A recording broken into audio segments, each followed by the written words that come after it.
Meron bang direktiba na pwede ba lahat ng mga senador na mauupo as senator judges,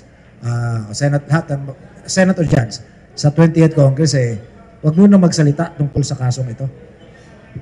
Wala pong ganyan directive si presiding officer kasi sabi ko nga po, yung pag-i-implement po ng Rule 18 po ng Senate impeachment rules, it will be used sparingly, and I think the presiding officer believes that whatever happens preliminarily in the discussion of the issues that is being presented before the court is healthy for all of our learnings and education as to how this very high democratic process should be done. So maganda po yun na may malayang pagbibigay ng mga opinion, whether negative or positive po. Dahil preliminaries pa lang naman po, wala pa naman yung parang merits of the case. So I think wala pa pong ganong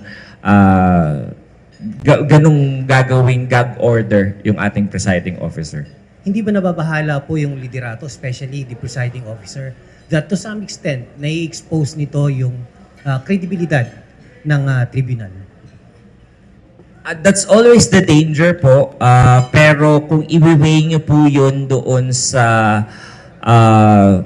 right of the public to also know how senator judges have decided based on their vote po, outside of the deliberative process na nangyari noong June 10, maganda rin pong na-explain ng ating mga senator judges siguro yung kanilang boto. Kasi sabi ko nga po, preliminaries pa lang po to, and this is uncharted territory technically.